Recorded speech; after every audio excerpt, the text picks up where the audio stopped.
안녕하세요. 혼신연구의 차례입니다. 데일리 영상 시작합니다. 처음 보시는 뉴스는 어제 새벽이라서 모르시는 분도 있을 것 같아요. 크렘린궁에서 이제 트럼프 대통령이랑 푸틴이 전화를 크렘린궁에서 한 건 아니고 각자 이제 국가에서 통화를 1시간 반 정도 하고 크렘린이 이제 사실 푸틴이 있는 곳이잖아요. 그래서 크렘린에서 발표를 했어요. 이제 약간 평화협정의 길로 가고 있다 이렇게 얘기를 하면서 나온 뉴스가 일단은 푸틴 러시아 대통령이 우크라이나 에너지 목표에 대한 공격을 30일 동안 중단하기로 합의를 했다. 그러니까 우리가 에너지랑 그런 인프라 쪽은 공격을 안 할게. 이런 식으로 일단 합의를 한 것 같아요. 이 내용은 제가 보면서 느낀 거는 어쨌든 미국이 이제 우크라이나랑 러시아랑 종전을 하고 나면 우크라이나에 있는 그 휘토리랑 이런 약간 광물과 에너지를 좀 빨아 먹으려고 하기 때문에 일단 그거 공격하지 말아봐 이렇게 얘기를 한 것 같습니다. 그리고 실제로 이렇게 한 발짝 나가고 있다는 게 뭐 그동안 사실 어떻게 얘기를 해도 푸틴이 무자비하게 공격을 또 했고 또 우크라이나도 그거에 대응하게 공격을 했었는데 일단 한 발짝 나간 게 의미가 있지 않나라는 생각이 들고 근데 그 이후에 바로 나온 또 다른 뉴스가 어 이스라엘 같은 경우는 이제 우리 휴전 협정 살짝 했던 거 끝났으니까 바로 공격할게라고 하고 공격을 좀 준비하고 있고 이런 상황인 것 같아요. 지금 미국도 후티라는 지역을 이제 이란이 지원하는 그 반군의 세력이 있다는 이유로 사실 뭐 여러분들 우리나라 뉴스에는 많이 안 나온 것 같은데 뭐 전투기 이런 걸로 올해 들어서 트럼프 대통령 당선된 이후로 가장 큰 공격을 완전 퍼부으면서 그러고 있습니다. 이런 거 보면서 느끼는 게 그런 생각 많이 해요. 우리가 살고 있는 우리나라는 전 세계 유일한 약간 분단 국가인데 전쟁이 다른 데서 나는 걸 보면 차라리 분단 국가인 이 나라에서 태어난 게 다행인 것 같다. 살면서 약간 주제에서 벗어나지만 살다 보니까 그런 생각이 들더라고. 내가 선택할 수 없는 거는 나의 부모랑 나의 조국인 것 같아요. 근데 그나마 이 정도면 되게 감사한 거지 않나 그런 생각이 듭니다. 자, 그리고 이제 최근에 계속 저희가 많이 팔로우를 했었고 영상에도 말씀을 드렸는데 8만 8만 5천 달러인가? 8만 4천 달러에 이제 숏을 거의 6천억치를 때렸던 고래가 있었는데 그 고래가 목표가를 6만 달러대, 5만 달러대 설정하면서 시장의 공포 분위기를 좀 만들었어요. 근데 그 고래가 갑자기 뭐 한 1,000달러 떨어지니까 8만 3천, 8만 2천대에 싹 다, 8만 2천대죠. 8만 2천대에 싹 다 익절을 하더니 이제 다 출금을 했습니다. 이게 언제 익절했는지도 제가 차트로 다 체크해놨으니까 이따 차트 보면서 얘기를 또 해봐요. 자, 연준의 금리 결정. 오늘이 이제 금리 결정이 또 있는 날입니다. 그래서 오늘 어떻게 될지 보면은 거의 동결 확률이 99%다. 그래서 오늘의 핵심 포인트는 사실 뭐냐? 다들 동결을 보고 있어서 동결할 것 같은데 혹여나 이제 금리를 인하하는 것도 뭐 혹여나 1%로 인하할 가능성이 있으니까 생각을 하는 거고 오늘의 핵심은 이제 그래서 남은 25년도 앞으로 이제 금리를 어떻게 할 건지 점도표를 보면은 대략적으로 감이 올 수 있어요. 물론 점도표도 금리 결정할 때마다 바뀌어요. 근데 그게 시장에 반영이 돼요. 무슨 말이냐면 뭐 지난번 예시인데 지난번 같은 경우에는 2025년도에 네 번의 금리 인하가 예정되는 것처럼 점도표가 찍혀 있으면 와, 네 번이나 우리 인하해? 이제 경제 좋아지려고 좋게 만들려고 하나? 라는 게 반영이 되는 거고 하지만 현실은 또 바뀌어 있어요. 막상 이번 금리 결정 때 보면 금리는 안 내리고 다음 게 뭐 두 번 인하할 것처럼 보여지고 그럼 또 불안한 거죠. 다음에 올해 안에 그럼 금리 인하 두 번밖에 안 하는구나가 되는 겁니다. 그래서 그런 것들이 시장에 약간 반영이 된다.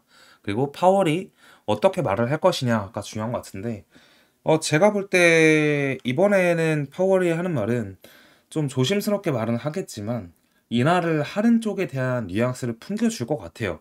왜냐하면 미국이 어쨌든 계란을 많이 소비하는 국가인데 계란 가격도 3주 내내 떨어졌고 최근에 그리고 미국의 그 휘발유값, 가스값 이런 것들이 진짜 말도 안 되게 많이 떨어져서 어쨌든 물가 측면에서 잡혀가고 있어서 그런 얘기를 할 것 같습니다.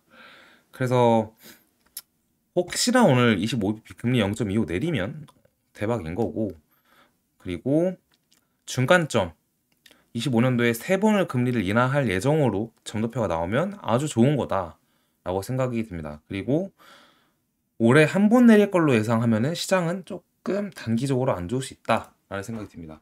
이게 뭐 지금까지는 그래 왔습니다만 금리 인상의 끝 시점과 금리 인하의 끝 시점에는 사실 파월도 본의 아니게 잘 대응을 못해요. 그러니까 페드는 항상 늦을 수밖에 없다라는 게 결국은 데이터를 보고 나서의 정책을 짜기 때문에 데이터를 예측하진 않잖아요. 그러니까 물가가 떨어질 걸 예측하지 않잖아요. 떨어진 걸 보고.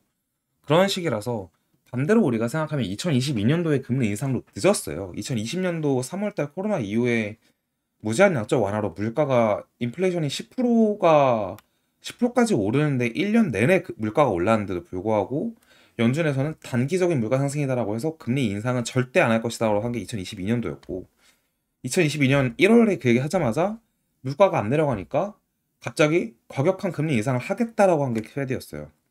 그리고 이제 지금의 어떤 인하 사이클을 돌고 있는 건데 우리가 그래서 인하를 해가는 이 과정이 생각보다 끝으로 갈수록 갑자기 예상치 못하게 금리 인하를 따다닥 할 수도 있고요.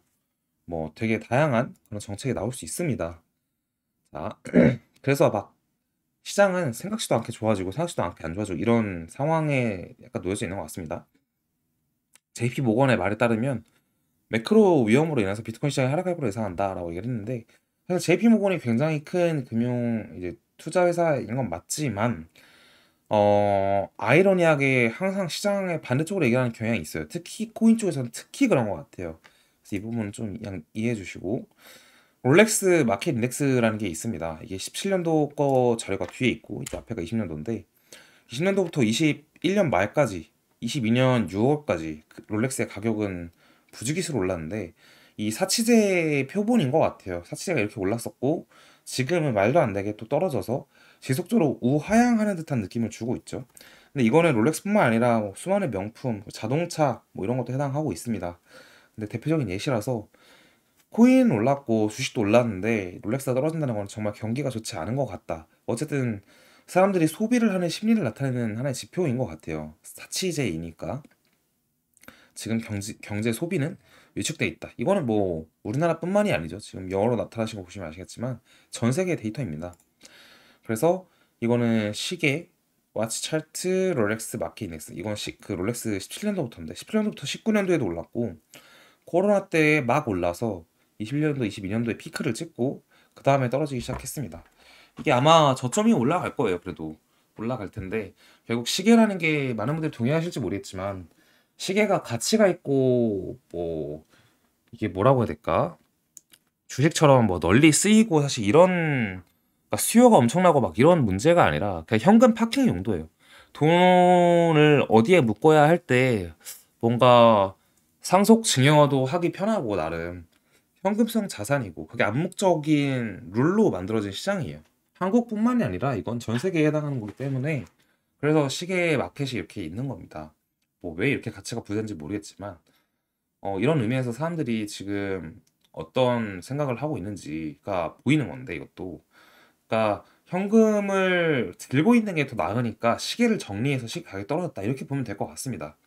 그래서 그냥 이런 식으로 생각하면 될 것 같고 소비가 많이 줄었다. 전반적인 사치도 줄고 소비도 줄고 뭐 이런 세상에 살고 있다.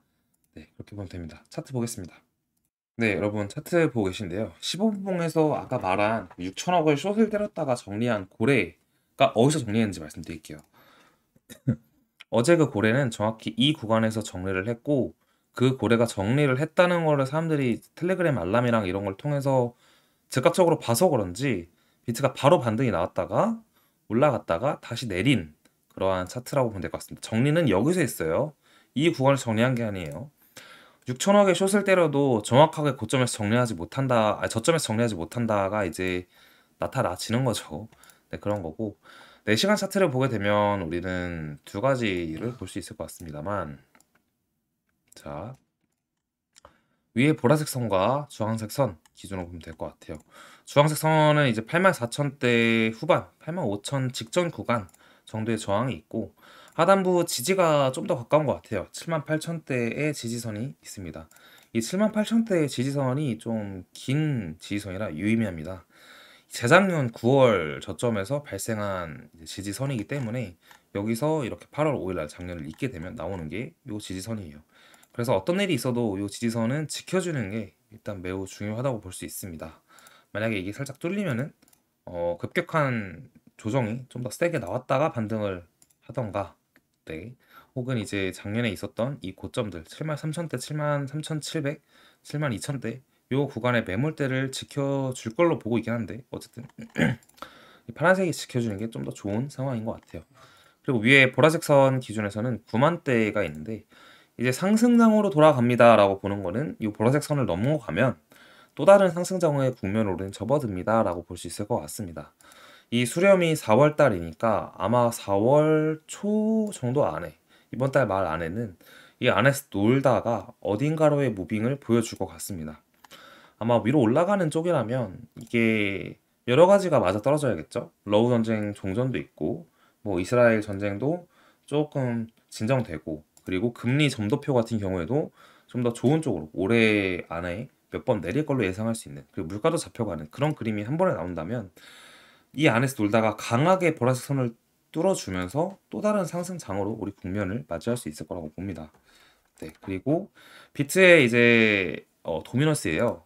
최근에 이제 알트가 뭐 어떻게 보면 업비트에서 보면은 시총이 높지 않은, 뭐 이렇게 말하면 좀 그렇지만 잡주들이 좀 많이 반등이라보다 상승도 했고 반등도 한 그런 상황이고, 어 사실 비트가 어느 정도 이 도미너스가 고점을 찍고 나서 알트장이 올 때의 모습은 예상할 수가 없어요. 이때 같은 경우도 뭐 예상할 수 없게 사실 알트가 11월 달에 트럼프 대통령 당선되고 나서 올랐던 거거든요. 그래서 가장 좋은 건 도미노스가 어디 이하로 떨어졌을 때 어떻게 대응하냐인 것 같은데, 57.39 이하로 떨어질 때 알트 포트폴리오 많이 늘리더라도 늦지 않을 거다라는 생각이 듭니다. 일단은 오긴 올 텐데 언제 올지의 문제인 것 같고, 그러려면 시장 유동성도 많이 좀 증가가 돼야 되기 때문에 아무래도 비트가 오르고 세계 경제도 돈을 많이 풀어서 돈이 좀 유동성이 생기는 그러한 상황에서 알트장이 오지 않을까라는 생각이 듭니다. 전반적으로는 시장 느낌은 저점이 조금씩 올라가는 상황이라 나쁘진 않아 보입니다. 오늘 새벽에 가장 좋은 시나리오는 이 81,000의 저점을 깬다기보다 오히려 뭔가 파월의 좋은 연설로 인해서, 일단 지금까지 세트는 그래요. 지금까지 4시간 봉이 아직 많이 남았지만 새벽까지는 이 81,000의 저점을 깨지 않는 선에서는 막 좋은 내용이 나와서 좀 고점도 올라가지 않을까, 최소한 85K 정도까지는 가져야지 않을까라는 게 개인적인 희망이긴 합니다. 희망이자 차트를 볼 때 생각할 수 있는 구간인 것 같아요.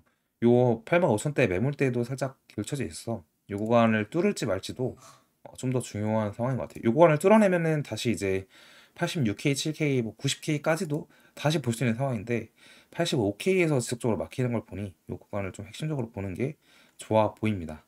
여기까지 하고 마치도록 하겠습니다.